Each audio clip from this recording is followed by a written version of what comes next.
चल फिर से पढ़। Force exerted by the gas inside the wall of container per unit area, क्या बोलोगे इसको? बोल फिर से, फिर से बोल, प्रेशर, आवाज से बोल। हाँ, फिर बनेगा प्रेशर। प्रेशर की SI यूनिट बोल। 1 पास्कल कितना? प्रेशर स्केलर या वेक्टर? स्केलर या वेक्टर? स्केलर या वेक्टर? एटमॉस्फेरिक प्रेशर किससे मापेंगे? किससे मापेंगे? बैरोमीटर से मापेंगे। ठीक है, अब यहां देखोगे कुछ टर्म्स और जानने हैं यहां पे। जैसे ये होता है तुम्हारा ATM, ये वो ATM नहीं है जहां से पैसे निकालते हो, ये है एटमॉस्फेरिक प्रेशर। क्या हुआ? इसको हम लोग कहते हैं वायुमंडलीय दाब। क्या बोलते हो रे? 1 एटमॉस्फेरिक प्रेशर हो जाता है 760 mm ऑफ Hg। क्या हो जाता है? 760 mm ऑफ, मतलब 1 ATM कितना हो जाएगा? 760 mm ऑफ Hg। Hg क्या है यहाँ पे? Hg क्या है? मरकरी का लैटिन नेम हाइड्रोगायरम। बताओ फटाफट। Mercury is the only liquid that found in liquid state at room temperature. कई बार पूछा गया जामिया एंट्रेंस में, इनमें से कौन सा मेटल है जो लिक्विड स्टेट में पाया जाता है? क्या नाम है उसका? अगर एंट्रेंस में पूछेगा किस पर टिक लगाओगे? किस पे लगाओगे? तो मरकरी का नेम क्या हुआ? हाइड्रोगायरम। हाइड्रा सिंबल क्या हुआ है? मरकरी इज अ मेटल या नॉन मेटल? मेटल या non metal? Metal. Atomic number 80, atomic number, mass number 206, 206, 13.5 times, यानी 13.5 गुना, 13.5 times heavier than water. Water से लगभग ये 13.5 गुना ज्यादा भारी होता है। कौन? अच्छा, मरकरी को किसके कांटेक्ट में लाओगे उसका फ्लूइड नेचर खत्म हो जाएगा? ओजोन। ये लोग बैठा हुआ है। दूसरा देखो, 1 ATM इक्वल टू 760 टॉर। क्या होता है? 760। ये साइंटिस्ट के नाम पे है। एटमॉस्फेरिक प्रेशर जिससे मापते हो बैरोमीटर से, barometer was discovered by Torricelli के नाम पे है torr. 1 ATM 760 torr as well as 1 ATM equal to 101.325 kPa, kilo pascal.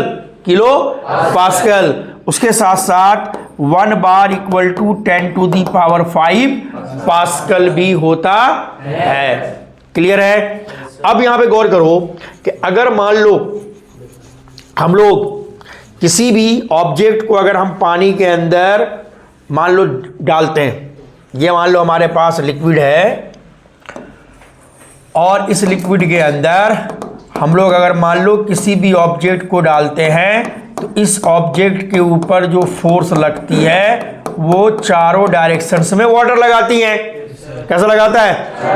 तो अब जब यहां पे हम लिखते हैं pressure equal to force by area, या अगर लिखते हो pressure equal to thrust by area, या लिखते हो pressure equal to upthrust bye,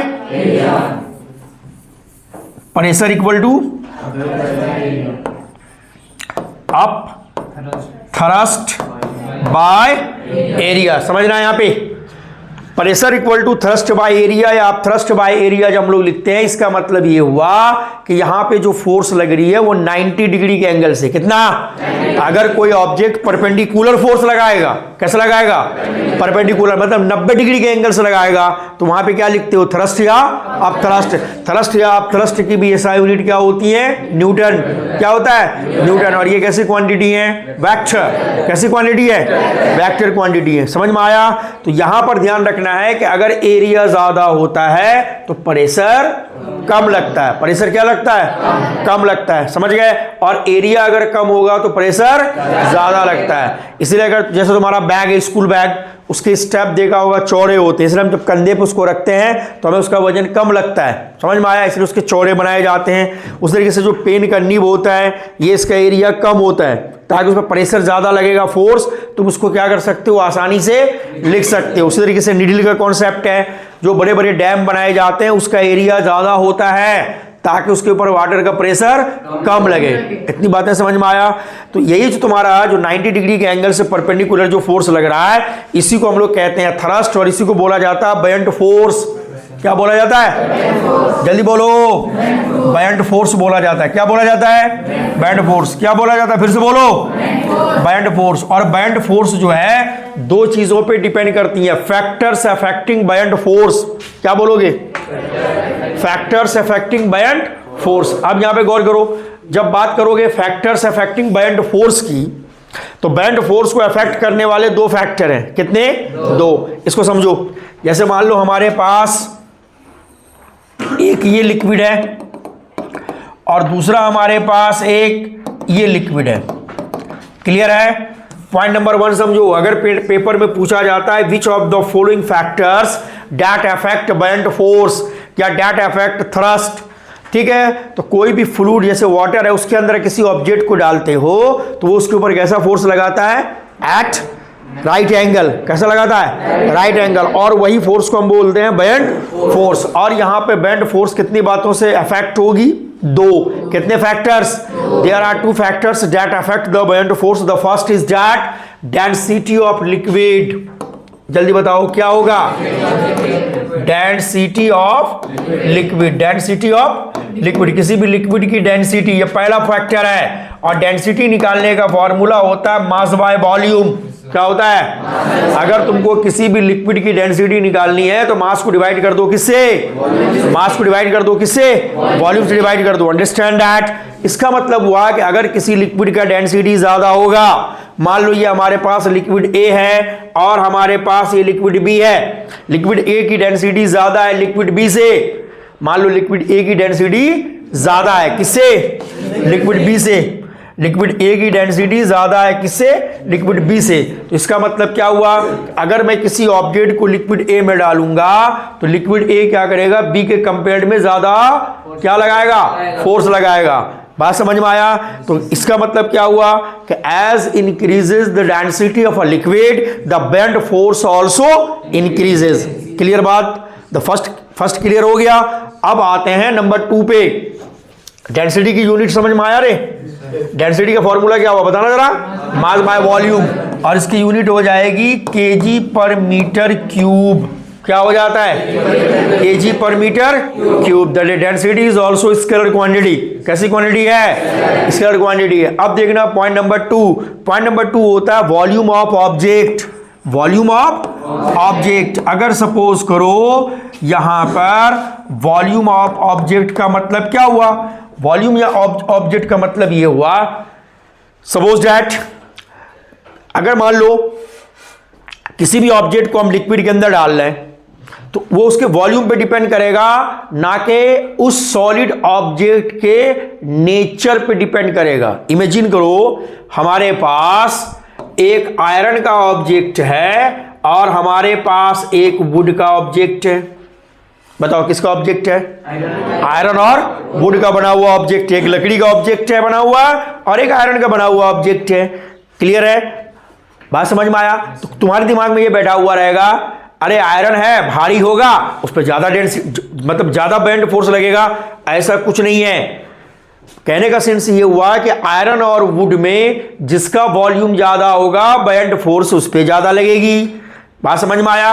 अगर मान लो कि लकड़ी का वॉल्यूम ज्यादा है तो लकड़ी का किसका वॉल्यूम ज्यादा है? मान लो लकड़ी का वुड का मान लो वॉल्यूम ज्यादा है तो वुड के ऊपर ज्यादा फोर्स लगेगा बेंड फोर्स। और अगर मान लो आयरन का वॉल्यूम ज्यादा है तो किस पे डिपेंड करेगा? वो वॉल्यूम पे। मतलब volume of solid object depend करेगा, ना कि nature of solid object depend करेगा। बात को अच्छे से फिर से समझ लो। अगर हम लोग किसी भी लिक्विड के अंदर किसी भी ऑब्जेक्ट को डालते हैं, वो लिक्विड कितना बेंड फोर्स लगाएगा उस ऑब्जेक्ट के ऊपर, ये उस सॉलिड ऑब्जेक्ट के वॉल्यूम पे डिपेंड करता है, ना कि उस सॉलिड ऑब्जेक्ट के नेचर पे डिपेंड करता है। इतनी बातें समझ में आया? किस पे डिपेंड करता है? वॉल्यूम पे। नेचर पे डिपेंड नहीं करता है। तो दो बातें ध्यान रखना है कि बेंड फोर्स को दो फैक्टर्स अफेक्ट करता है। एक हो गया हमारा डेंसिटी और दूसरा हो गया हमारा वॉल्यूम ऑफ ऑब्जेक्ट।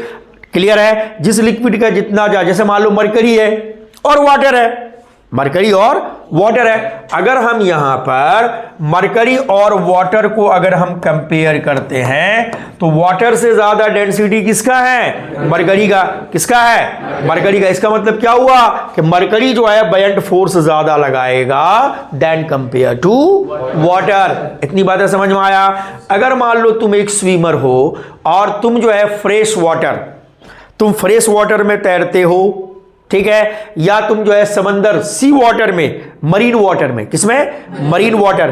तो मरीन वाटर जो होता है वो बयंट फोर्स ज्यादा लगाता है और फ्रेश वाटर जो होती है वो बयंट फोर्स कम लगाता है। इसलिए ध्यान रखना है कि जो स्विमर्स होते हैं वो अगर मरीन वाटर में तैरता है, ठीक है, तो उसके ऊपर वाटर बयंट फोर्स ज्यादा लगाएगा, ठीक है, और अगर वो फ्रेश वाटर में तैरता है तो उसके ऊपर बयंट फोर्स कम लगेगी। इतनी बातें समझ में आया? तो इसका मतलब क्या हुआ? ज्यादा अच्छा बयंट फोर्स कौन सा लगाएगा? Marine water then compare to fresh water. इतनी बातें समझ में आया? तो मरकरी और वाटर के कंपेयर में ज्यादा बयंट फोर्स कौन लगाएगा? Mercury then compare to water, क्योंकि मरकरी का डेंसिटी ज्यादा होता है। ये दो बातें बिल्कुल इंट्रेंस से पॉइंट ऑफ व्यू से नहीं भूलना है कि बयंट फोर्स दो बातों पे डिपेंड करती हैं, एक लिक्विड की डेंसिटी पे और एक वॉल्यूम ऑफ सॉलिड ऑब्जेक्ट जिसको तुम लिक्विड के अंदर डालोगे। जिस लिक्विड का डेंसिटी ज्यादा होगा वो बयंट फोर्स ज्यादा लगाएगी और जिस लिक्विड की डेंसिटी कम होगी वो बयंट फोर्स कम लगाएगा। और जिस सॉलिड ऑब्जेक्ट का वॉल्यूम ज्यादा होगा उसके ऊपर बयंट फोर्स ज्यादा लगेगी। It is depending upon the volume of the solid object, it doesn't depend upon the nature of solid object. Understand?